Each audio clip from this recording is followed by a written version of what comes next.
The official soft close of the Kyler Murray era in Phoenix has begun. Let's discuss.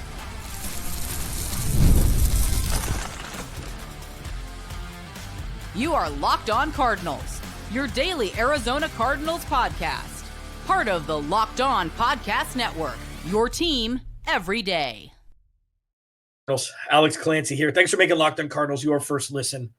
Part of the Locked On Podcast Network, the number one sports podcast platform on the planet. Wouldn't be able to do it without you. Thank you so much for being a part of this journey with me and the platform all together. Got a jam show. I'm going to put myself in charge of morale. It's one of my favorite lines from Newsroom, one of my favorite shows. There's a positives show that I'm going to be doing later this week. I'm going to preview it in the final segment. Is it possible that things are actually on track? Let me explain what I mean before you scream from the mountaintops.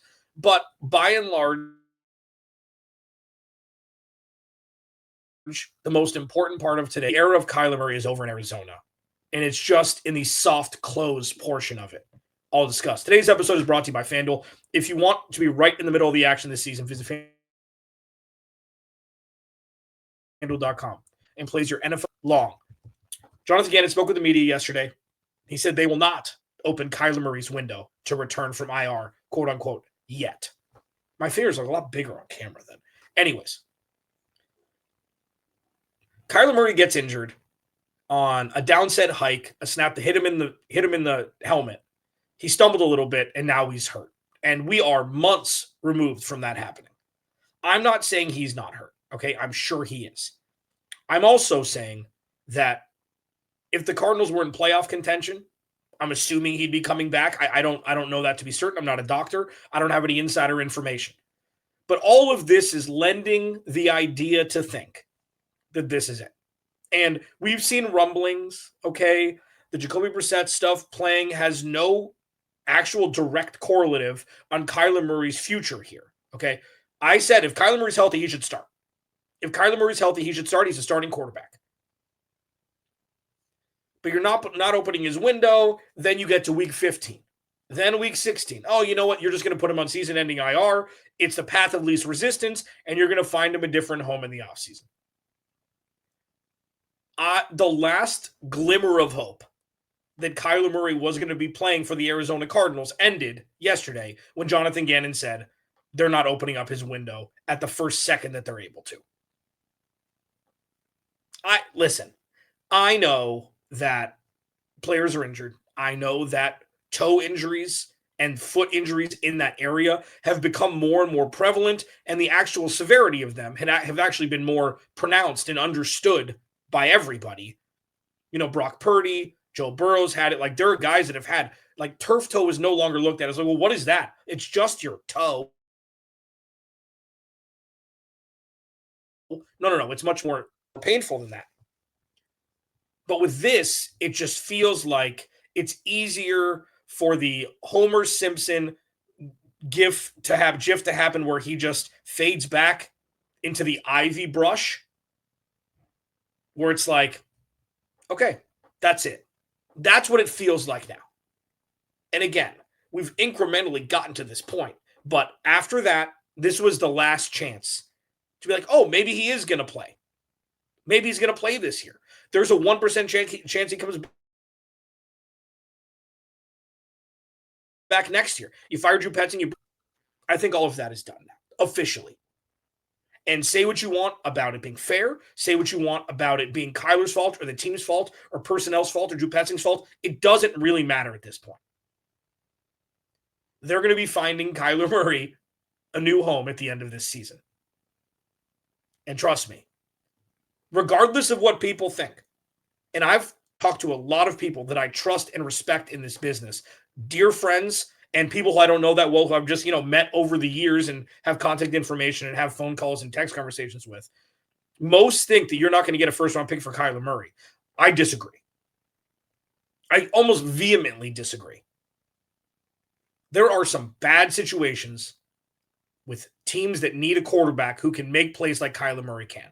Is it perfect? No. Did he probably get thwarted by the entity of the Arizona Cardinals from reaching his full potential?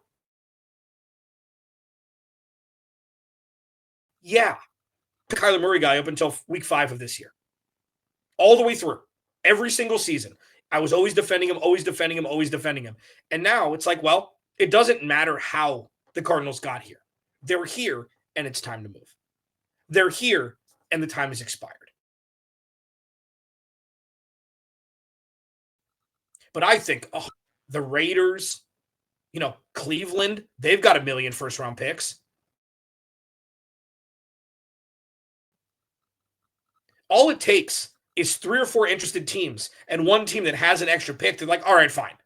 We'll give a pick that's 15 picks higher than our second-round pick, and the Cardinals get a first. I'd be very surprised if they didn't get a first for him. I don't think they're going to have to cut him. I think he's plenty talented enough. This isn't like revision his history. It's like, how did he games when they, had a lesser than team and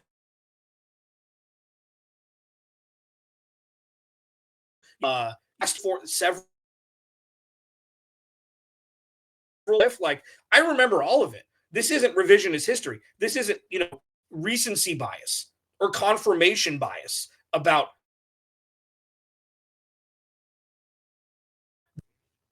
I think with optimal clarity when it comes to Kyler Murray. I think that Kyler Murray should be starting for this team, and I 100% think the best move would be to start Jacoby Brissett with this offense. Both can be true. Both can be true. I don't know who the OC is going to be next year. I don't know who the head coach is going to be next year. I do know, in my humblest of opinion, that number 1 will not be worn by Kyler Murray in an Arizona Cardinals uniform ever again. That was it. Yesterday. Press conference. Not opening the window. Well, what if he's not ready? What if you wait a week? That's it. That's it. It's been fun. It's been not fun. It's been exciting. It's been frustrating. They've won some games. They've lost most of them. And at this point, you wish the young man the best of luck. The time has expired. There's no coming back. Regardless of what side of the aisle you are on with Kyler Murray, that's it. You wish him the best. Not have any ill will against him. He's a good person. He's a good leader. People really like him. Jonathan Gannon took this job, regardless if you want to believe it or not, for Kyler Murray. Like, he even said in his introductory press conference. Well, people lie during their introductory press conference. Yeah, okay. Not very often does a team that's rebuilding have a franchise quarterback on the roster. That's what he said in his introductory press conference. They believed in him. Things didn't go to plan, probably on both sides. It's Drew Petzing. It was Kyler. It was other things. It doesn't matter. It's over. And I did say this because when Bo Brock used to co-host with me, we both, in the 2019 draft, mocks, everything. We can go back to the tape. I actually want to find a clip that I'll find him probably and try to drum up. That was years ago. We thought Nick Bosa was the pick. We thought Quinnen Williams was the pick. I said this on draft day. I said this leading up to the draft, and I'm going to try and find the clip. Steve Keim gambled on Kyler Murray and Cliff Kingsbury to save his job. Now, Locked On Cardinals, your team every day. Is it possible that things are on track, though, with this new regime, this current regime? Let me explain, please, before flipping your computers or phones. Don't do that. You don't want to have to replace things just because you disagree with something I say, and you don't even know what I'm going to say yet. I'll discuss it next. This episode of Locked On Cardinals is brought to you by FanDuel. NFL Sundays move fast, man. One big play and suddenly everything feels different. And that's what makes live betting with FanDuel so exciting. You're not just watching the game. You're reacting to it in real time. With FanDuel, you can place bets on as the action unfolds. Every drive, every momentum swing, every highlight moment. Live betting is best when the game starts to shift. A receiver gets hot. A defense tightens up. The momentum flips after a turnover. The weather shifts. There's so many different things. FanDuel lets you jump in on the moment. Live spreads and money lines adjust instantly. Player props update as guys heat up. You can bet next touchdown scores, drive results, totals, and more. It keeps you locked into every snap, every drive, every possibility. So if you want to be right in the middle of the action this season, visit FanDuel.com and place your NFL live bets all season long. FanDuel. The game moves fast, and so can you. please go to the YouTube channel, search Locked On Arizona Cardinals, hit that subscribe button, turn notifications on. We're not going to slow down just because the Cardinals are losing, and it hasn't been really fun to watch recently. We'll be all right.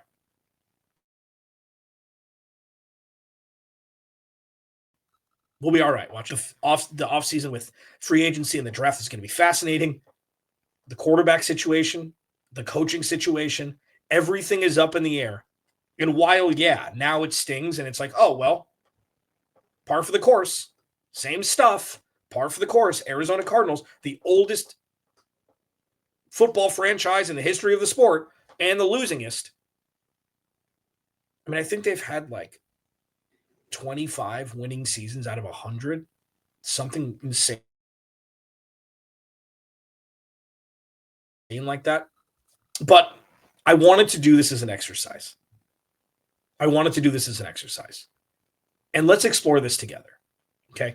So Benjamin Albright, actually, friend of the show, about, it made me think. He's like, the natural progression of a good coaching staff is, this is the progression with a bad team starting out. Lose big, then lose small, then win small, then win big. Okay, that's the progression of where you take a team from rebuild to prominence, to winning. And it made me think, okay, so the Cardinals in the first year of the Jonathan Gannon regime, no Kyler Murray for half the year. They won a couple of games early on. They probably should have started like 3 or 4-1 to start the season. And then Kyler comes back. They win a couple of games. They beat Philly. They beat the Bears, I think. It doesn't really matter at this point. And then last year was supposed to be the lose small year. Okay, if you're going to do that. Bing, bing, bing. It was good to start the season, bye week, and then I think week 11 in Seattle, everything fell off. They got blown out, but they won games, they won close, things like that. But this year, so that was the first full year of Kyler Murray. The first half, or the second half of Kyler Murray, it didn't matter. They were out of playoff contention. You just wanted to see Kyler Murray come back healthy from his ACL tear. And then last year was the first full year with expectations and things like that. I'm working through this with you.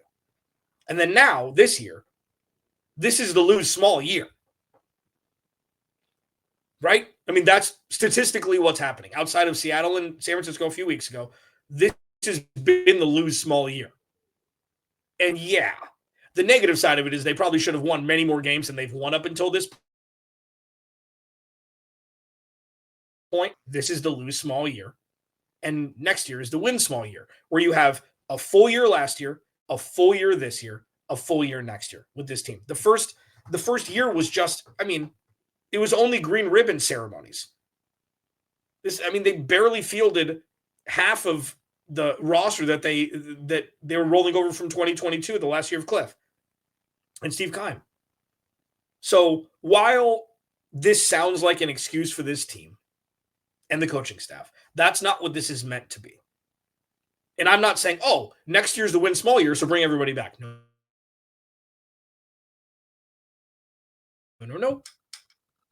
That if you take the first year as a throwaway year, new coach, new coordinators never held that role before. New GM never held that role before. Had a couple little pieces that they drafted. Okay. Last year, same thing. Couple little pieces that they drafted, added a couple vets. That was supposed to be the lose big year. They won more games than they should have early on, and then obviously cratered down the stretch. This year was supposed to be the lose small year, and that's what it is. They've lost small. All of the games they've lost small. So does that mean when you bolster the offensive side of the ball this offseason, probably at a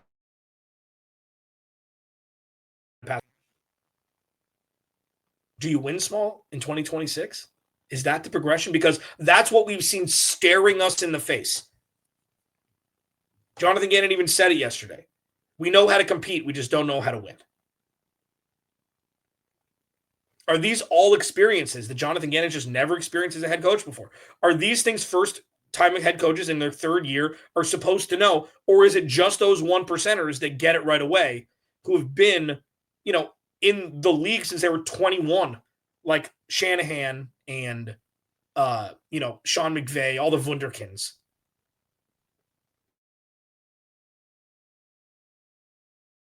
Mike Tomlin, as a head coach. Like, are they just get it? I don't know. I just think it's fun to discuss. It's fascinating to discuss. It's like, are we looking at this all wrong? And is this the natural progression of what should be happening? Just in a wildly demented, I think demented in a abstract way, because you miss Kyler Murray for the first half of the tenure. You miss Kyler Murray for the entirety, pretty much, of the third year of the tenure. You had one good year of him being healthy, and he's been hurt. This isn't meant to be an excuse for anything. It's just a brain exercise that's, kind of an escape from, well, let's break down the numbers that don't really matter at this point. You got to get the takeaways of what's important moving forward for next season, and determining who your stars are going to be, determining if the coaching staff should come back, things like that. Like, I don't care that Jacoby Brissett is throwing for over 250 yards in, 7 or whatever it is, 6 games in a row, whatever it may be. He's going to be under contract next year. So it doesn't matter. It's not like, okay, he's going to start, cool. He may not, like, whatever they're going to do. Like, it's TBD. But with this is storyline stuff. This is timeline stuff. More timeline than storyline. This is timeline stuff. First year, half of it without Kyler Murray. The first half with Josh Dobbs, who had been with the team for 2 weeks before starting week 1. Last year, they had a winning record going to the bye week, then they fell off. And then this year is the lose small year.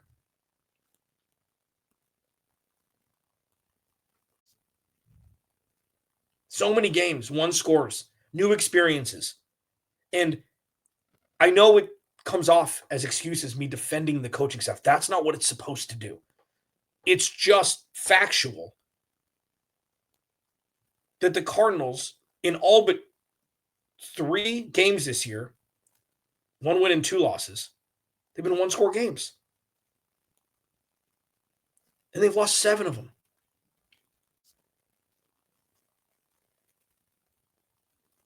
Six of them.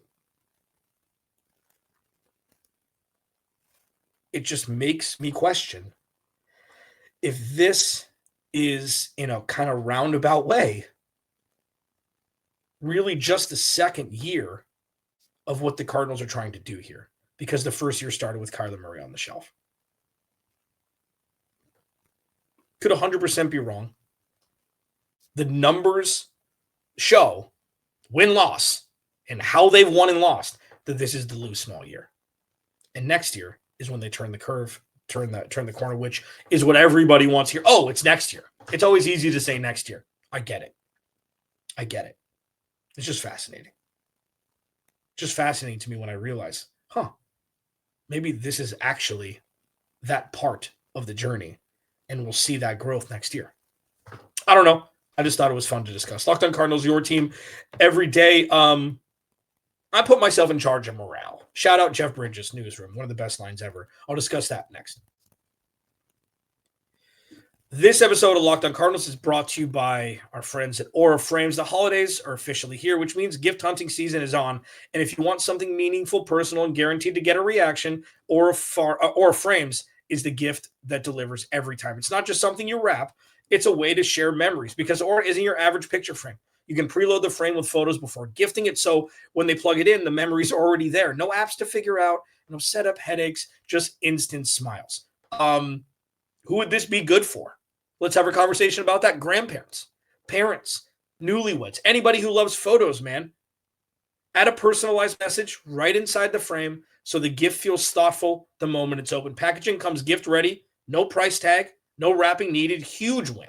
It's a holiday gift that actually gets used, not forgotten in a drawer. For a limited time, save on the perfect gift by visiting auraframes.com to get $35 off Oriframe's best carver mat frames, named number one by Wirecutter by using promo code LOCKEDON at checkout. That's AURAFrames.com, promo code LOCKEDON. This deal is exclusive to listeners and frames sell out fast, so order yours now to get in time for the holidays. Support the show by mentioning us at checkout. Terms and conditions apply.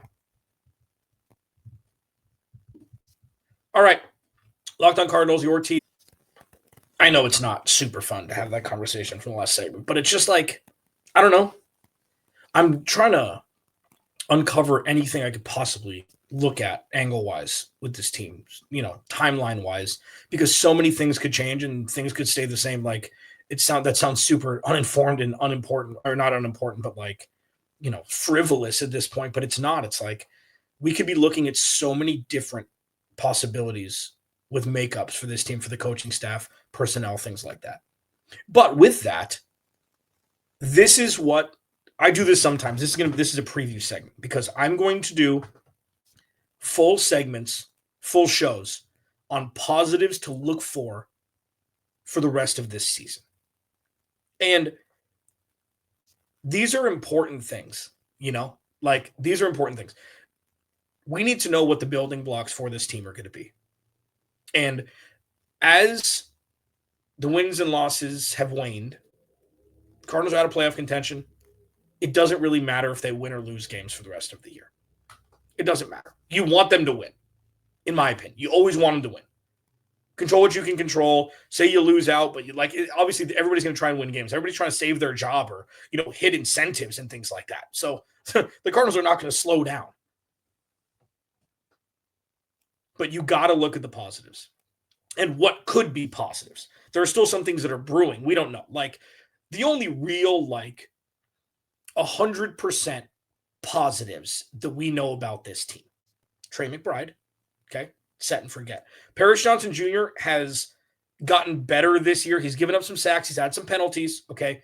I am a firm believer that a left tackle can only reach his pinnacle if he has a left guard that's worth his weight. And Evan Brown isn't it.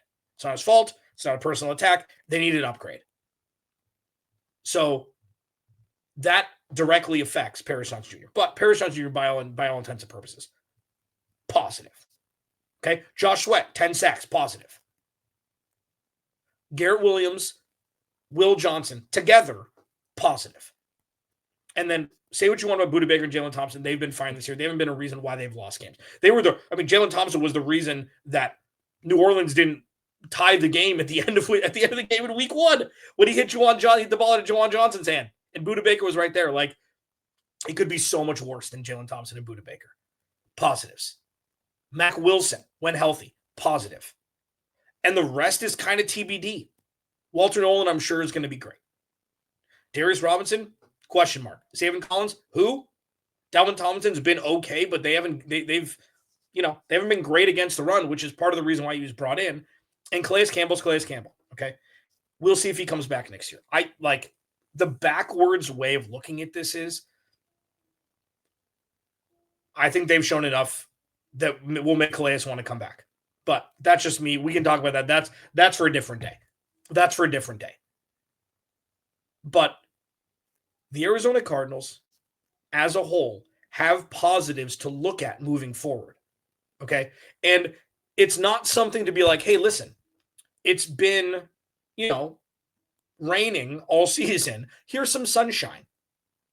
Here's some sunshine that'll dissipate into the night immediately. No, these are long-lasting things that will make the Cardinals effective in specific position groups. And obviously, like Marv, Michael Wilson, those are ones you're going to watch for the rest of the year and see, will these guys be positives? Is it just the offense? Is it that they have no run game or not a great run game? I know Bam was better this past week. I think he had more rushing yards himself than the entire team had the week before. But, the positives, the pillars that will be a part of this team next year, it's not as great as you'd expect it to be, but they are still there and they all still need to be watched and to see if the maturation level can really hone in this season, like with Marv and with Michael Wilson. We'll see if Trey Benson comes back. You hope he does.